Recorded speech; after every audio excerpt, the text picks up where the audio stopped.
Good morning, New Hope. How's everybody this morning? All right, good. So happy that you are here on this wonderful day. We were talking about how beautiful it is outside, and we are so thankful for that, but we are so thankful for everybody here. Thankful for everybody watching online. Thank you for joining us and choosing us. And we'd like to welcome any new visitor here. Pretend you're like family. Make yourself at home. But we'd also like to ask you to stand as we sing this morning. I don't know about you, but in this time, I especially feel thankful, and I especially want to praise the name of the Lord because we have it good. I don't know if you've had a bad week. I don't know if you've had a good week, but you are here, and we can use our voices to praise the name of the Lord and thank Him for the good times, thank Him for the bad times, and everywhere in between.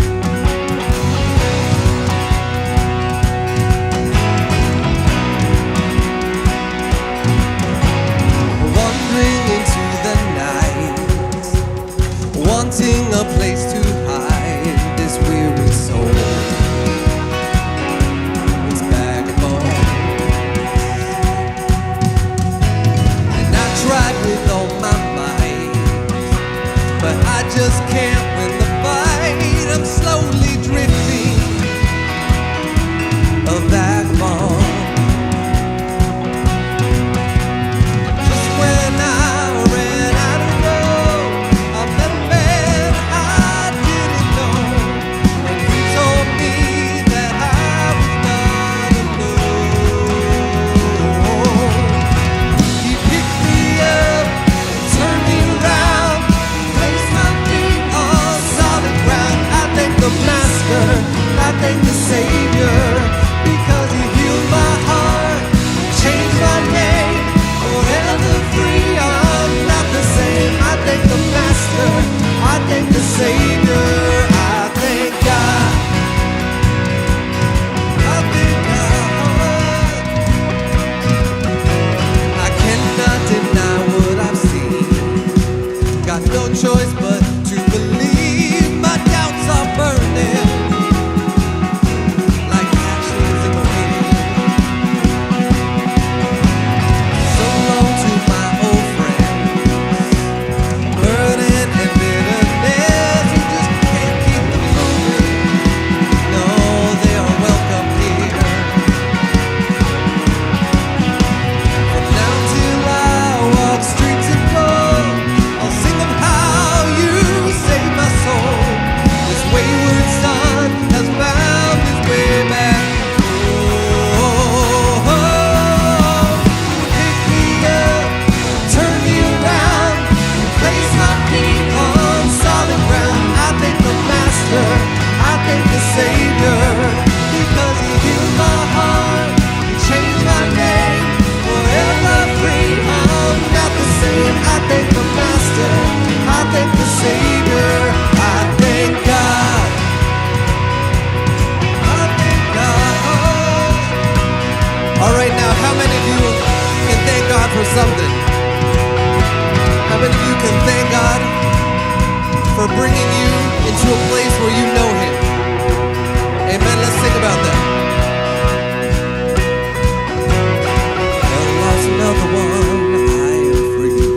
Yes, I am free. Oh, I am free. Well, lost another one. I am free. I am free. Yes, I am free. Let me hear you. Well, lost another one. I am free. Yes, I am free. Oh, I am free. Well, lost another one. I am free. I am free. I am free. Well, lost another one.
is the time we talk to God through prayer. If you have any praises or requests, feel free to join me at the front, but you can pray at any position you're comfortable in, whether you're seated or kneeling or standing. If you're watching online, you can DM your requests, as we would love to pray for you too. Okay.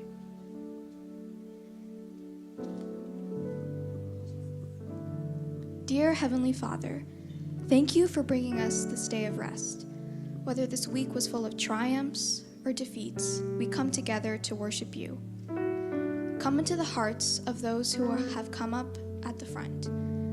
Maybe they are really wanting to praise you for something amazing you did this week. But maybe they are struggling and need a helping, comforting hand from you. I pray that anyone who is hurting or in pain right now feels your presence and knows that no matter what, they will always have someone there for them. You are always there, Lord, even if we turn our backs on you. But no matter how tough any situation is, let us know we can always come back to you. I thank you for bringing us this Sabbath day and bringing each of us here safely. Thank you for always providing. Bless anyone here who feels neglected or unwanted, and let them know that you want them, that you love them and will care for them always, that you will provide for them and will always love them forever. I love you so much, and thank you for being in my life. In your name I pray, amen.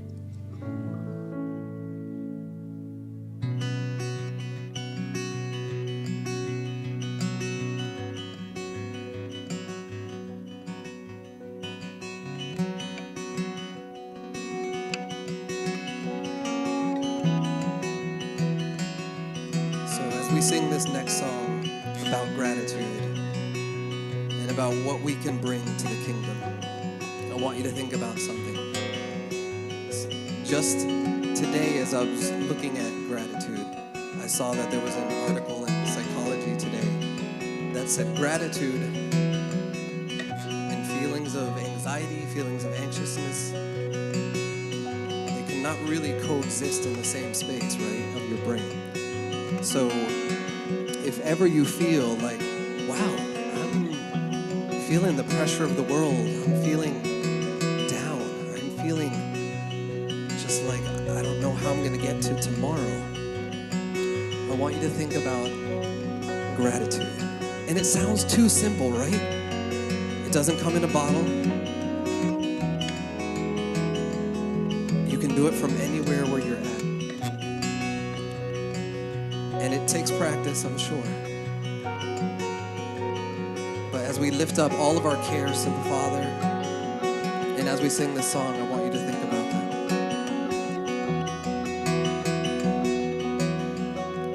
All my words fall short. I've got nothing new. How could I express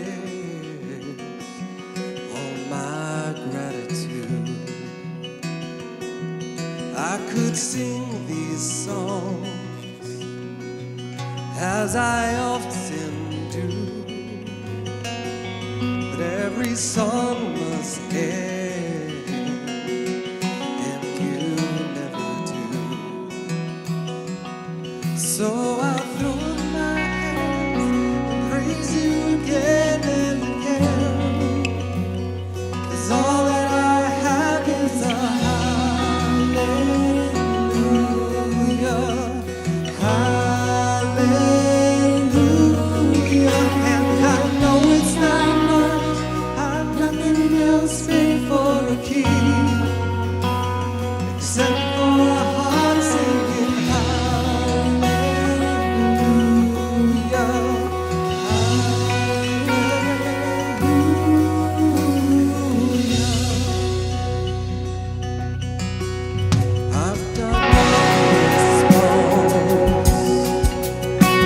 got just one move, with my arms stretched wide, I will worship you, so I throw up my hands, praise you again and again, 'cause all that I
you get shy of me, lift up your song.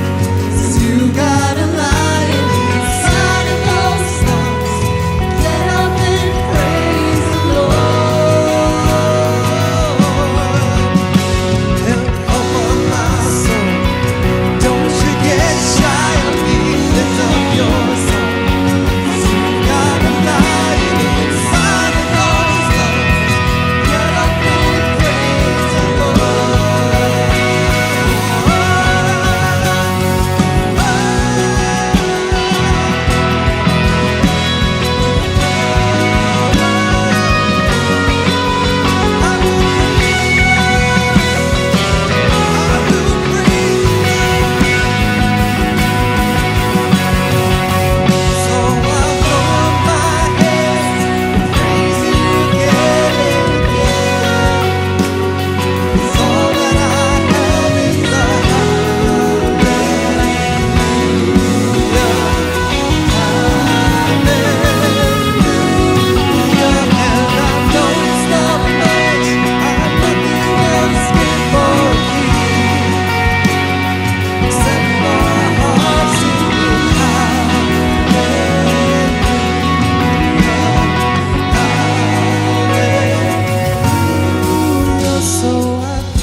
Except for a heart singing hallelujah,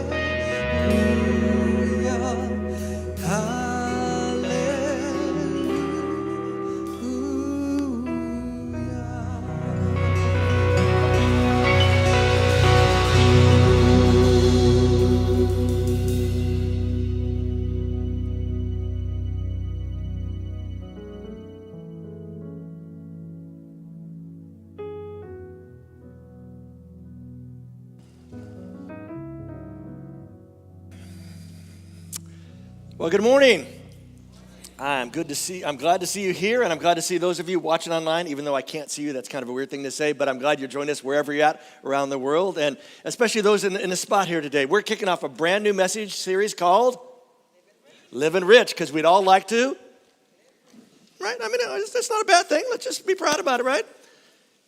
Right? I mean, if you're from the United States, those of you watching, I know you're around the world, in Korea and Brazil and and Ghana and different places. But here in the U.S., we're at I don't know if you've been watching this, folks, the lottery, right? Lottery's up to like the second biggest ever. It's only like $1.6 billion, right? Which sounds like a lot of money, because it is a lot of money, right? Right? Even if you do the whole taxes and take it all now in one lump sum, it's still a boatload of money, right? And I don't know about you, but I think like some of you at least, I grew up wanting to be something. And here's what I wanted to be. Now, I want to be fair. I didn't grow up wanting to be, stinking rich. I remember that's how we used to describe it back then. I didn't want to be stinking rich or filthy rich, which I never quite understood, or, rich that I had my own island and my own Learjet, my own army, I just wanted to be rich enough. Anybody else relate with me on that?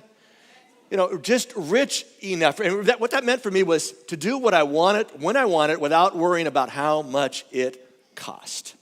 Because I grew up in a home that we were taught that you didn't buy it unless you could afford it.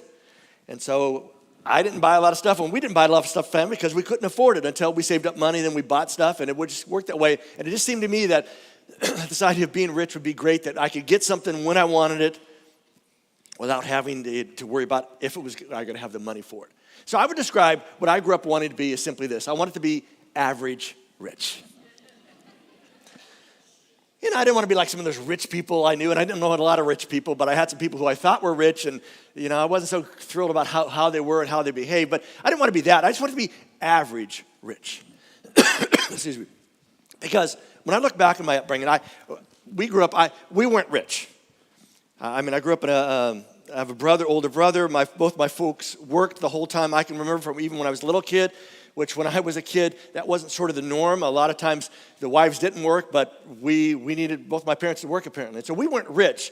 But here's the thing, as I think back about my early childhood, it was that we always had enough. And I'm thinking some of you can relate to that. You grew up in that kind of home, right? You weren't rich by any stretch, but it seemed like you always had enough. But there was something about this whole idea of being rich, that rich is about having more than enough, right? Because it's good to have enough, but just having some more than enough would make you feel differently. But not only we weren't rich, we also had what we needed. That I don't remember thinking back in my life, and I'm wondering for a lot of you as well, you think back, there weren't those moments where it was like I was clear I didn't get something. I mean, there were things like I never got, the fancy tennis shoes. I always had the Kmart tennis shoes, and just saying Kmart lets you know how old I am, right? Anybody else would just, that was the shoes you had the Kmart ones? Your friends, they had the Converse. Converse was really big when I was a kid, right? And then it was then we got Adidas and Nike and all that. And I never had those brands. I had the things that looked sort of like them.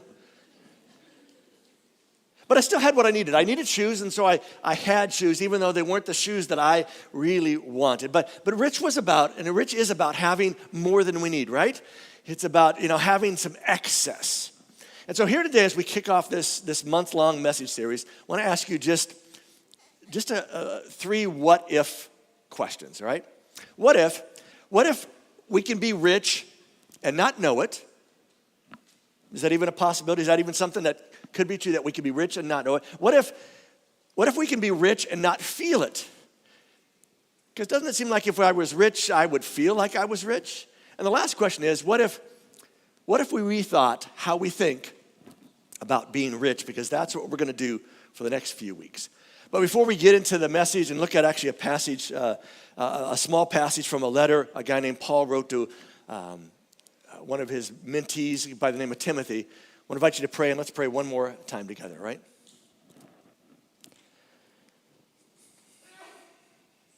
Bless you.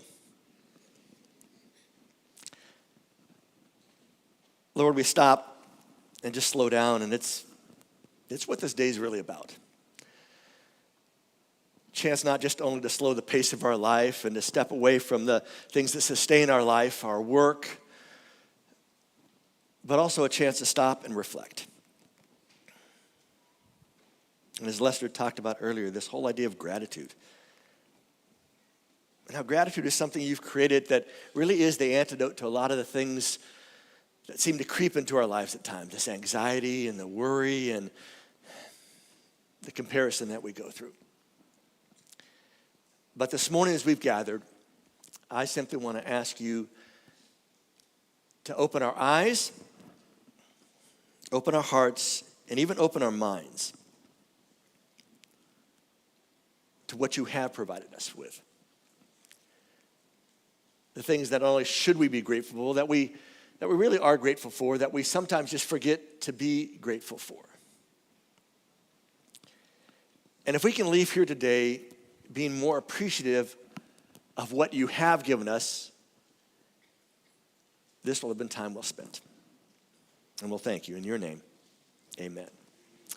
Hey, if you want to follow along, we're going to be over in a part of our Bible, the New Testament part, called 1 Timothy, chapter 6 to be specific. And Timothy is a letter this guy named Paul wrote. Paul, who wrote the majority of the part of the Bible we call the New Testament, wrote lots of letters to lots of different people. Sometimes he wrote them to churches in different places. Sometimes he wrote them to an individual. This is to an individual, a guy named Timothy, a young pastor, who actually is a guy who Paul left in charge of a church in a place called Ephesus. And back then, Ephesus was like a big thing. It was a port city. It was a place where a lot of trade happened, and it was real important in that part of the world. And because it was important and because it had a lot of trade, there were a lot of people who made really good money, who we would consider rich in their time and in their frame, who lived there. And because Timothy was pastoring there, and people were living rich lives, but also recognizing there had to be more to life, they were becoming Christians as they found something of value and meaning. But Paul, as he writes this, knows that Timothy is going to be pastoring, mentoring these people and talking to them and helping them somehow put the the reality of their life, the richness of their life with this new worldview of what it means to be a follower of Jesus, right? And to share those stories and to hear the stories that Jesus told and the parables Jesus told and to begin to figure out how does that all work out together. And so we're going to pick it up today, just a small portion of this letter. Actually, earlier in the chapter, what we call chapter 6, Paul has written about this whole idea of richness. And he talks about money, and he talks about just how important money is, but also how impactful money can be in our lives. In fact, it's where the famous line, if you've been around a place like this for very long, you've heard the statement that money is the root of all evil. You got to say it that way, all evil, right? It's got to be bad, right? But his point is that this money and the desire to have money leads us to do lots of stuff, lots of bad stuff, right, at times. And it warps our sense of stuff. And so this is where that line comes from. We're going to pick it up just a little bit later. And actually, there's a line that we're going to pick up that I think when you and I have read it before, oftentimes if you got this part of your Bible, you are probably like me, you think, this has nothing to do with me. Because here's what it says. Command, which is a direction, right? This is a command. This is not like suggest. Command, Timothy, I want you to command those who are rich in the present age. To which we think this is not about us, right? Because we're not rich, right? So it has nothing to do with us because we're not rich, so I can just skip this part because it says, command those who are rich in this present age, and I'm not this. Because here's the truth. If we were rich, we'd know it, right? We would be clear on it. In fact, not only we would know it, other people would know it too, right? We would feel it, right? Because we expect that if I was rich, I'm going to feel a little bit differently about things. And also, we would be living differently. Because there's no doubt I'd be driving that 10-year-old car. I'd be driving me something brand new, right? I'd be living in a different place. I'd probably be doing something different because if I was rich and if we were rich, we would be doing different stuff. Because that's if we were rich, right? So this has nothing to do with us. And so I thought today, I could probably do something like compare us to the rest of the world. Not that I might do that, but I just thought, hey, if I did that, what would it look like, right? So I thought, hey, let me go online and find some stuff. So here's some things we're going to look at real quick. If you make $30,000 a year, if you're a single person making $30,000 a year, you are in the richest 4.7% of the global population. Which means if we had 100 people around the world in this room, there would be 4.7 people to your right who are richer than you, and a whole mess of people this way that you were richer than. 30,000, but let's go up. Because I think some of us may make that, but some of us make more than that. If you make 50,000 as a single adult, you are now in the 1.5% of the richest in the global population. Which again means if there's 100 people, there are 1.5 people, which I don't know what a 5.5 person looks like. But there's 1.5 on your right? I don't know if it's, he's shorter or he's just younger or how they calculate that stuff. But there's only 1.5 people who are richer than you in the whole globe if you make $50,000 as a single person. Now, if I was trying to make a point on this, I'd say that's a wow moment, right? So let's go on. Let's say you add somebody, right? Let's say you're with somebody, you get married, now you're making $50,000 together. Adding that extra person, but just still making the same, you are now get knocked down to 4.9% of the population has more. So now, the 1.5 turn into almost 5 people who are on your right, but they're still almost like 95%, 95.1 people on this side that you're richer than. But let's go to add the numbers. 70,000, one person single, you are in the 1%, which was kind of a thing a few years ago, right? Wasn't it? The 1%ers and how we hated the 1%ers. But if I was trying to make a point, I'd make a point about that. But I'm not making a point about that. Let's go to set back this, right? Let's add a person. You're again a couple. You're making 70,000 together. Now you got 2.4%. 2.4 people to your right that are added up. That one person is now turned into 2.4. So that adds something. But let's kick up the number a little bit more. 100,000. 2 adults. You stay in that 1%. Now let's say you are a couple who decides to have kids. Or kids just show up, because sometimes kids just show up even if you weren't planning for them. How would that impact you being in the 1%? You had 2 kids. Let's just add 2 to make it fun. You are now dropped down from 1% down to 3.1%. So not a terrible drop, but it's still a drop. It tells you that kids cost you something, right?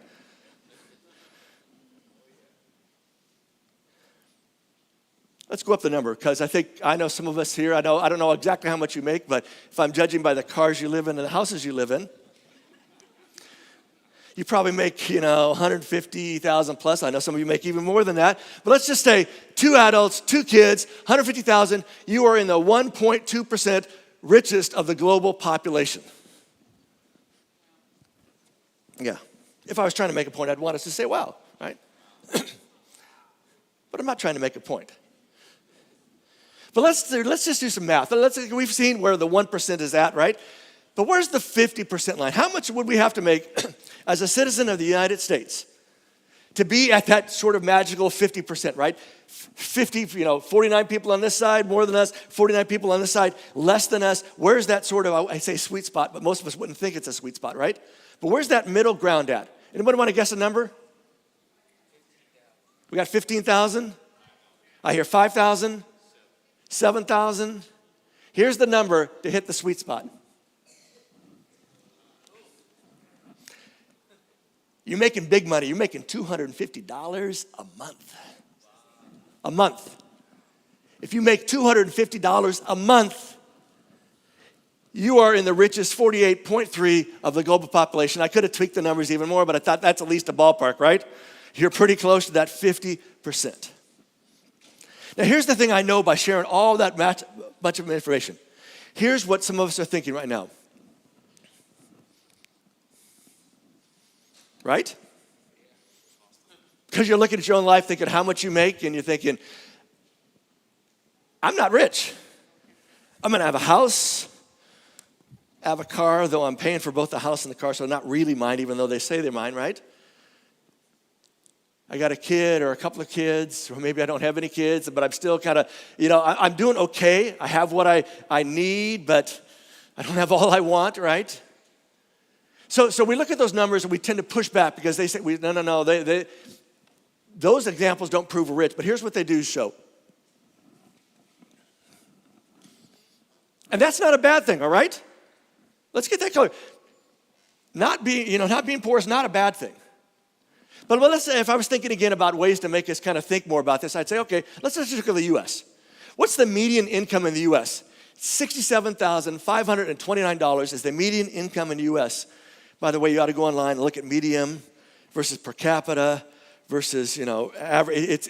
All those numbers make sense to an economist. They don't make sense to me, but this is just the number everybody goes by, right? So we would say, if you make that, you're at the median income of the U.S. But if you lived in the state of Maryland, here's the good news I have for you.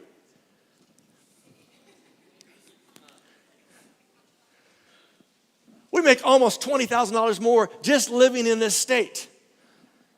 To which, again, I think some of us are thinking 2 words, and here's the 2 words. Because we all have a yeah, but, right? Yeah, but we live here, not there, right?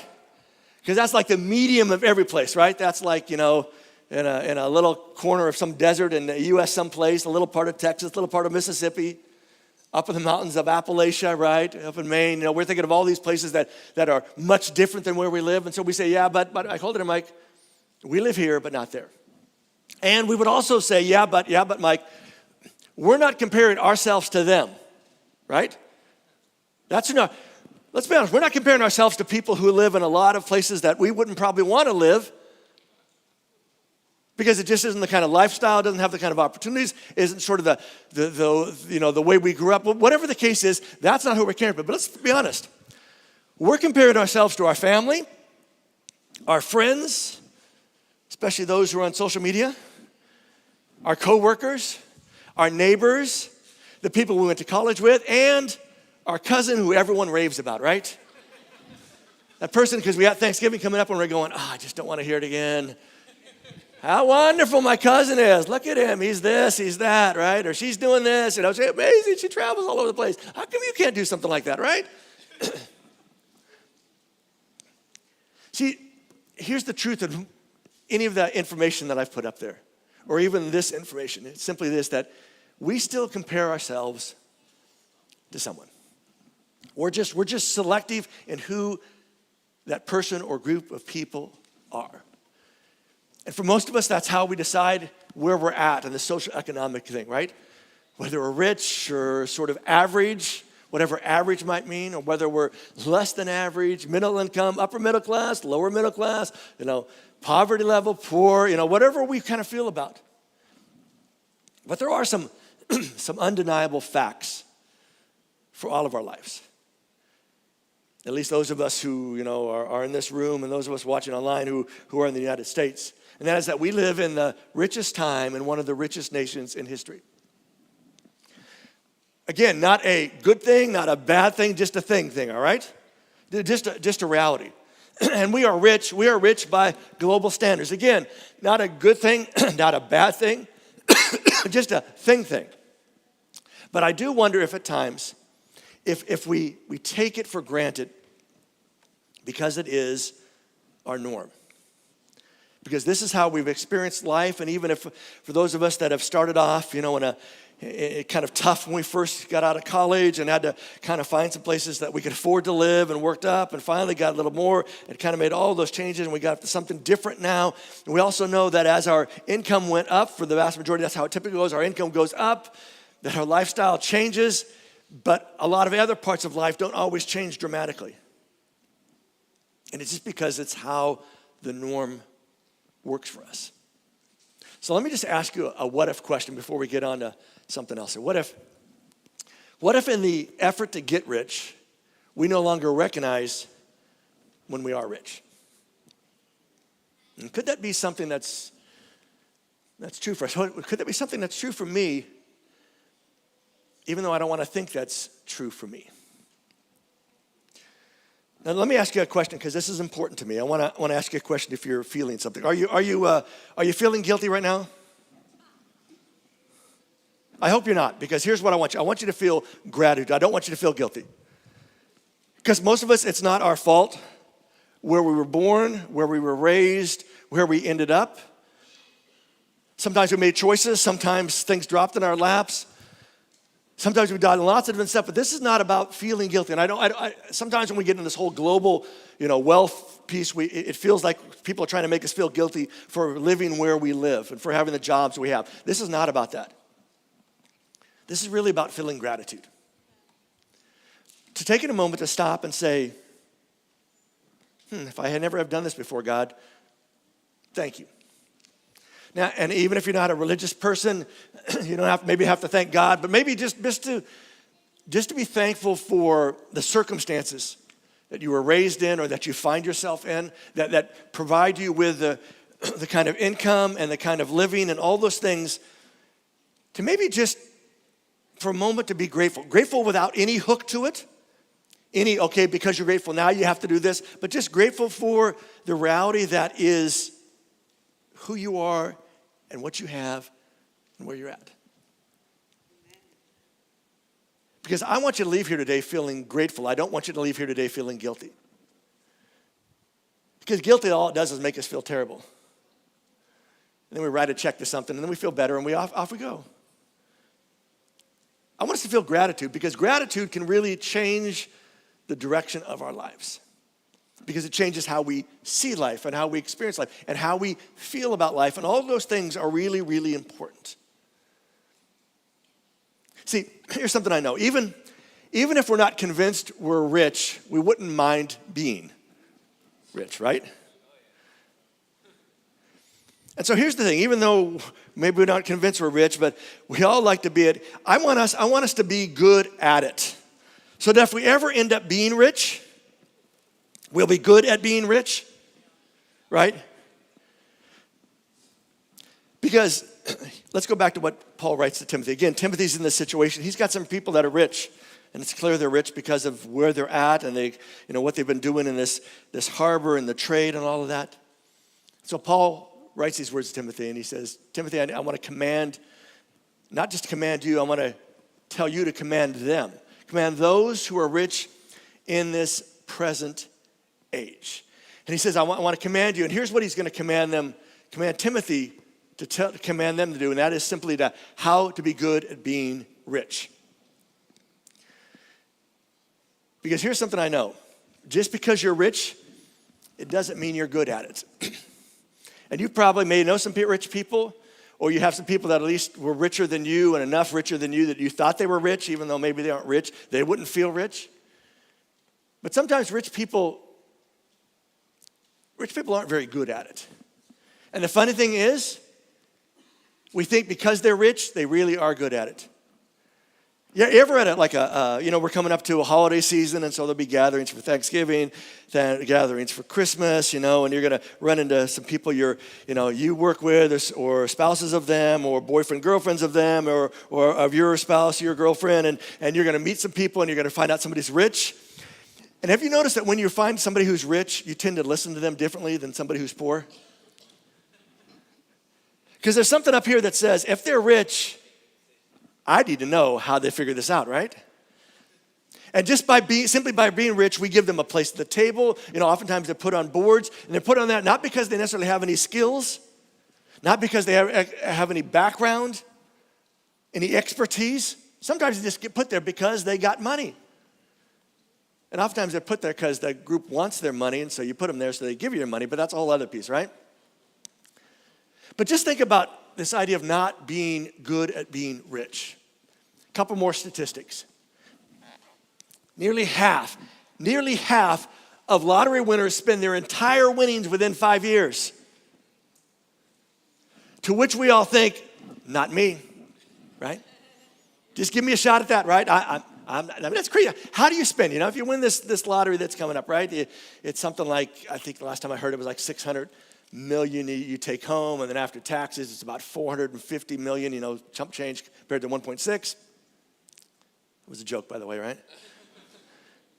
But you think, how could you blow through that much money? I mean, you would have to, not just yourself working full-time, you'd have to have people you hired to work full-time just to spend that amount of money, right?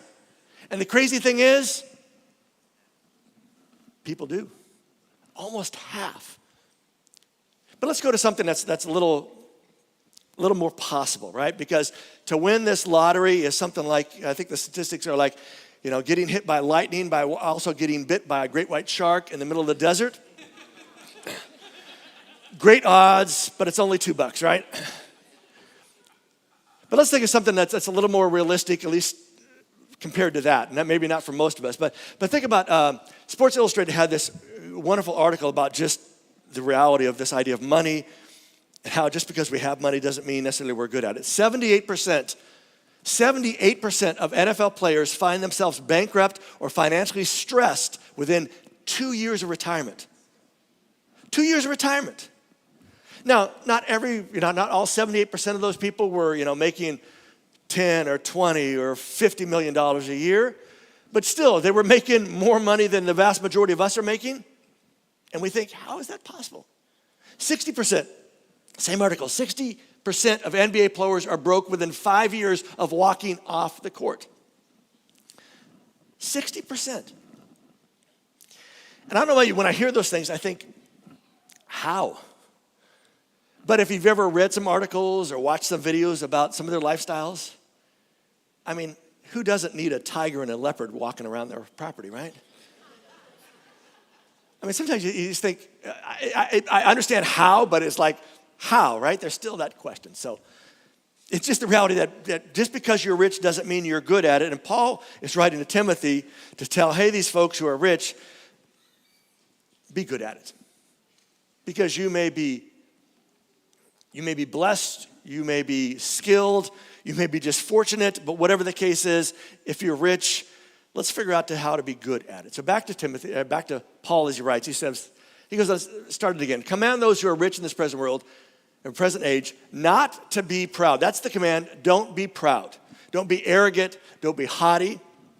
Which, again, if you think of our typical stereotype of a rich person, they kind of fit that category, don't they? The person who's rich and wants you to know they're rich. It's interesting, the people that I would consider rich that I personally know, none of them would want me to describe them as rich, even though they're stinking rich. Because they don't want to be one of those people, right? The person who says, don't you know who I am? I want to sit there. Move that guy, right? Just move him, I want this. I don't care if it's not on the menu. I want that, right? Because I'm who I am, right? And here's the thing. Here's the thing that Paul knows that he's trying to help Timothy understand so that these people will recognize, and that's simply this, that money does something to us. And you know that's as true as I do because we don't have to be rich to know that money does something to us, right? You ever got like one of those bonuses or checks from a dead aunt or uncle that you didn't even know who they were, but all of a sudden you got this windfall and you start dreaming? Now sometimes we're very practical. I'm going to pay off this. I'm going to pay off that. But then I'm going to get this.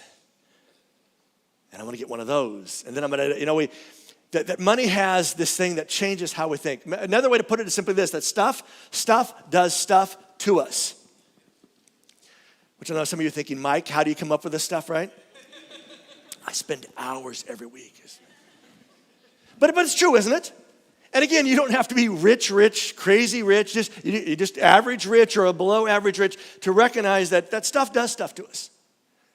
That stuff changes how we see stuff and how we treat stuff. Because if you got stuff, you have to insure that stuff, right?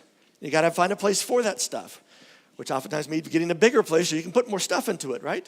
So you can insure it more, that you get it all covered. But Paul's direction, that Timothy ought to command these people, not just suggest, but command these people not to be arrogant, not to be proud.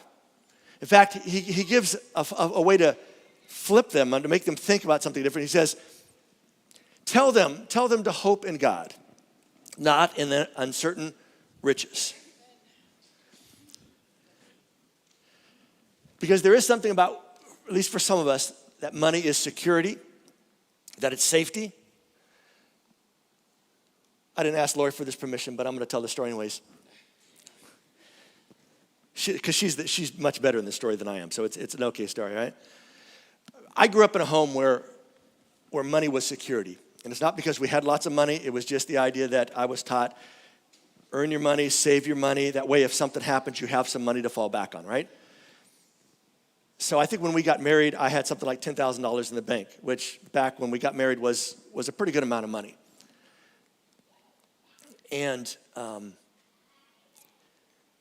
we got married. I had one more year of college. We got done with college. I got a job as a pastor. We went there. We were working. Both of us were working, and we found a place that we could afford. And we were on the get paid once a month system, which if you haven't had that blessing in your life, you ought to try it one time in your life. Because here's what you discover. Getting paid every 2 weeks, nothing ever runs out too bad because it's every just 2 weeks, right? But you get paid once a month, and you pay a bunch of stuff at the start of the month, and then as the month goes by, because maybe you weren't as smart with your money or something cost more or something unexpected happened, you get down to that last week, and you're looking through the kitchen cupboards, and it's like we have beans and we have Cheerios. Right? I mean, it's like, and for me, money meant security, and so not to have money to afford something got me very anxious and put me on edge. It got me so bad that we tried this system that was called the cash in the envelope system. Any of you do cash in the envelope back in the day? A few of you did, right? The idea was, okay, here's how much our rent is. Here's how much we're going to spend for groceries. Here's how much we're going to spend for gas. We put it in an envelope, and that's all you get for that, right? You get done with that envelope, you don't get any money. It's a system that reminds you that everything, is important. Money goes out. But what it did to me was the idea of, here's the money. Here's the money. Give Lori to go to the grocery store. She'd come home. I'd want change, and I would want receipt. I was a great husband. I was frugal. I was a jerk, really, as I look back on it. But it's because money meant to me. And again, I didn't have a lot of money, but it was the idea that not having money just made me feel so insecure and uncertain. And as Paul tells Timothy, this is what you need to tell these folks, even though we may not think we're one of these rich people, it is something to the point of that money means something to us and money does something to us. And if we put our hope in that security, we're going to be in trouble. That's why he says, listen, tell them to put their hope in God. Because really, ultimately, that's, as a follower of Jesus, those of you who are followers of Jesus, that's kind of the point of it, right? If I'm going to trust that God is going to take care of my salvation, no matter how messed up and screwed up and failures and faults and intentional stuff and unintentional stuff, that God somehow can forgive that and work in my life and change some dramatic things in my life and put me on a much healthier and better direction. If I can trust him with all that, can't I trust him with this? Because he reminds us how uncertain riches are. Because if you've had money, especially retirement money in the stock market this last year, everybody just give out just go, oh, right? Let's just do a collective, oh, right? Because it's been crazy, right? It reminds you just how uncertain, all the stuff that all the experts say, just put it in these things over time. It averages this much percent, and so you'll be fine, right? Not when you see the zeros going this way, right? This should be this way for you, right? It's where they're getting less and less. The decimal point keeps getting moved to the left, and you're like, what's going on? And here's why I think this is so important. What we hope in tells a lot about us. Sometimes, like when I look back on early and how I saw money and how I had to really think through that and work through that, it told a lot about me. And here's the truth of it, sometimes more than we want. And for some of us, maybe that's the piece to do, is to think about what money does for us or what it tells us, what it symbolizes to us. And if we put our hope in that, maybe we need to rethink that whole where we're putting our hope in. Because he goes on and says, listen, Timothy, tell them, don't put their hope in God, not the uncertain riches, because they're going to be gone quickly. But here's what you need to know. Tell them that God richly gives us everything to enjoy. That this isn't about saying you're bad because you're rich. This is about that God gives us everything to enjoy. We ought to enjoy it. This is not about, being too frugal and saving and never spending, never enjoying. But he says this is about recognizing who it all comes from, who it all belongs to, and the fact that we get to enjoy it while we have it in our hands. So then he goes on to this list of what it looks like to be good at being rich. Are you ready for the list? Here we go. Number 1, tell them to do good. So let me clear my throat. Do good. Do good. Which doesn't sound earth-shattering. Doesn't sound like new information. And I don't know all the story and all the situation, but apparently the idea of being good at being rich, there's something about doing good that's an important part of that. Because it's easy, I think, to see it's our money and we've worked at it, we've earned it, or somehow it's, we've been blopped and blessed with it, and so it's ours to do whatever we want with. And Paul, I think, is reminding us again that if our hope's in God, that we got to do good, not just with our money, but do good with who we are as people. Second thing he says is to be rich in doing good deeds, as opposed to just being rich in the stuff we have, but to be rich in doing good things, which sounds an awful lot like doing good, doesn't it? Because I think he's just trying to remind them again that to do good and to be rich in doing good stuff for people. That if you're rich, you do have an advantage over other people because you can do good that has some financial tag to it, as opposed to if you don't have any money, you can still do good. It's just a different kind of good you can do. And lastly, he says also to be generous and ready to share.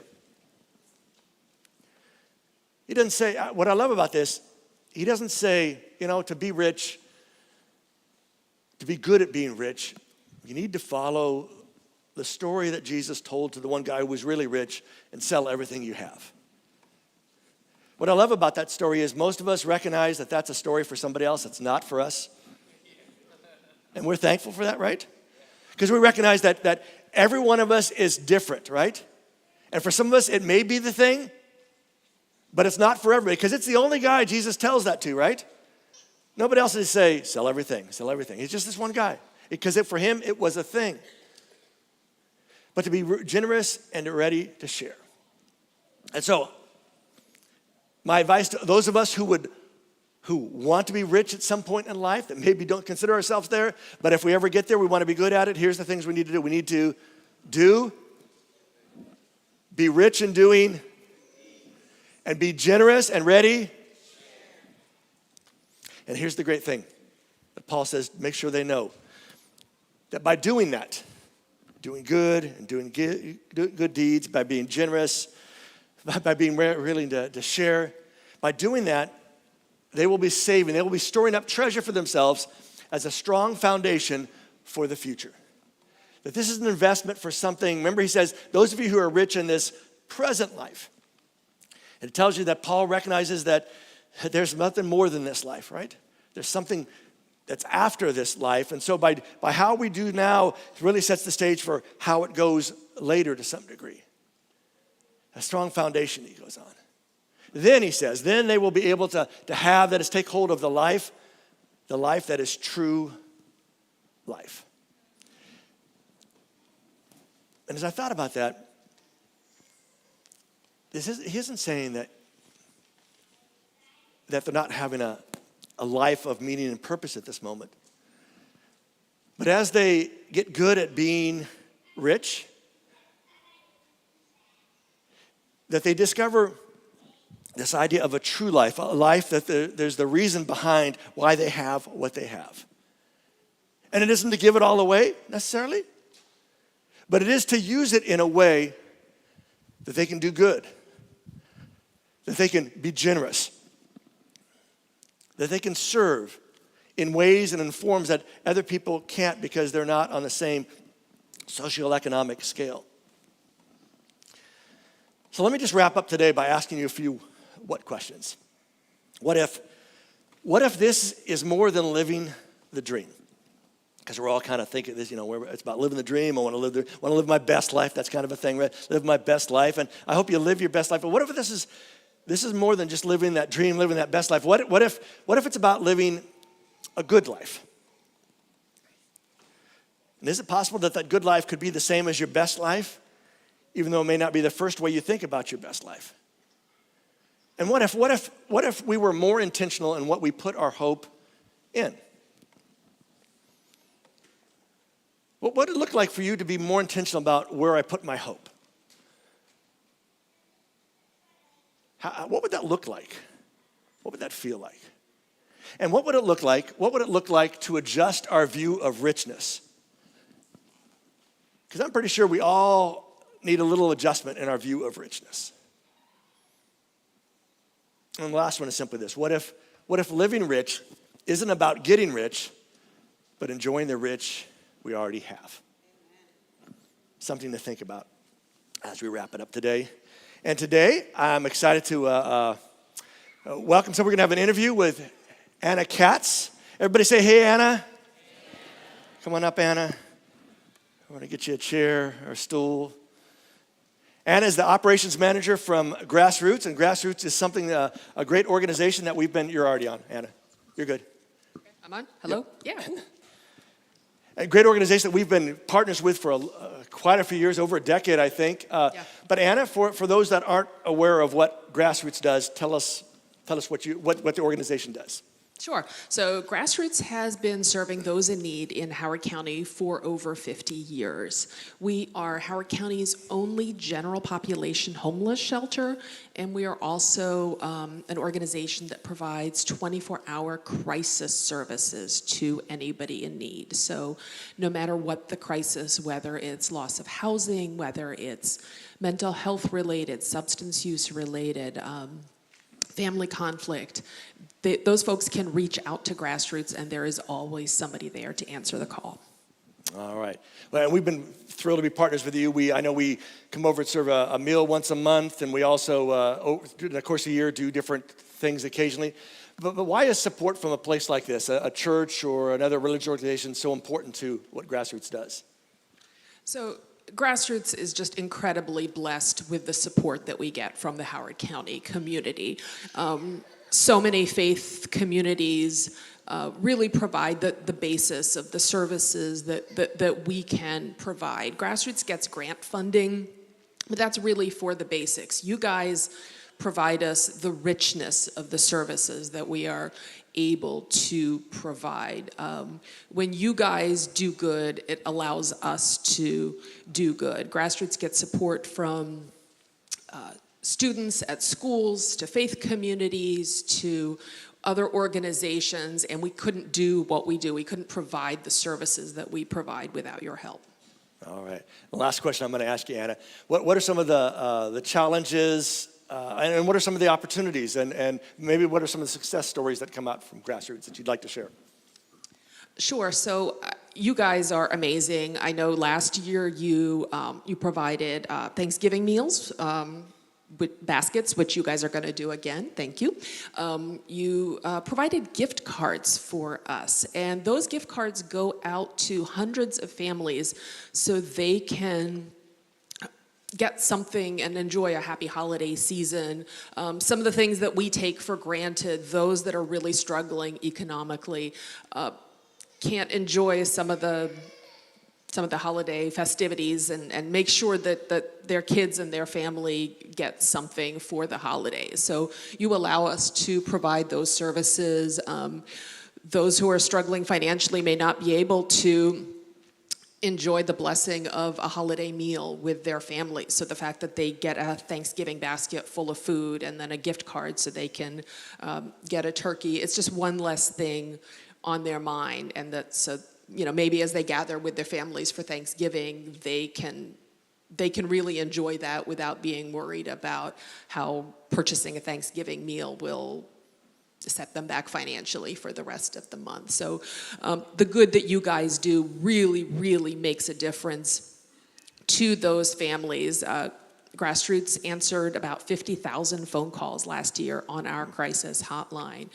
We serve hundreds of families in our shelter. So thank you guys. Once again, what you guys do makes a huge difference. Well, we appreciate partnering with you, Anna. I know we talk about this, the idea that we're gonna give somebody at least a meal, or maybe a couple of meals that they're going to have something to be thankful for. We can't necessarily change all of it, but at least for that moment. And sometimes that's at least a start and at least a way to let them know that they're cared for. So again, thank you for you and what your whole organization does. If you haven't seen the organization, it's only just a couple of miles north of here. You can swing by and check it out. Wonderful facilities, take really good care. But it's a very welcoming place and a very great example, I think, for the idea of the clientele, I think is the term you guys use, of who you work with. And again, so thank you for being part of our community, and thank you for both helping those that are without homes and also in all those different crises, because I know that, 50,000 calls is a lot of calls. Everybody, Anna. Thank you.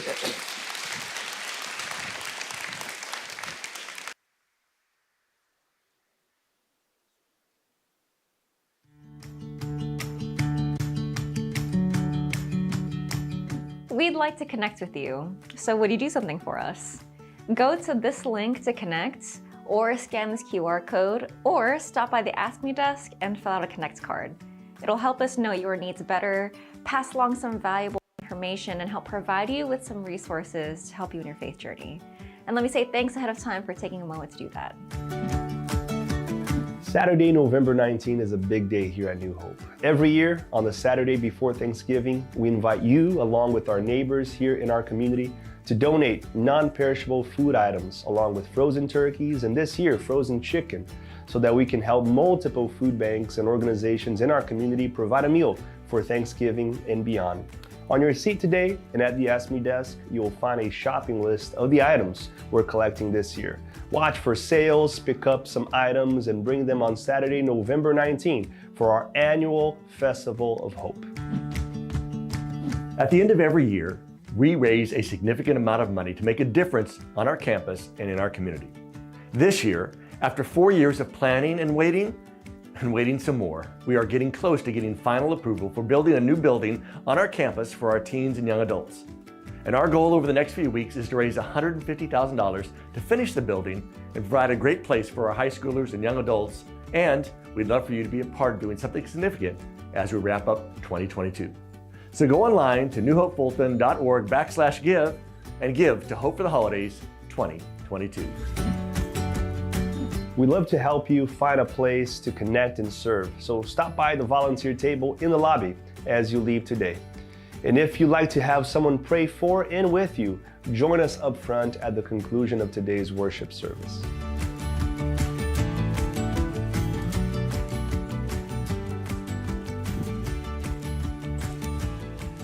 Hey, thanks for joining us today. I hope you join us next week as we talk more about living rich, and I hope you think about ways that you can contribute and help those around us. Have a great day, folks. Enjoy the beautiful weather.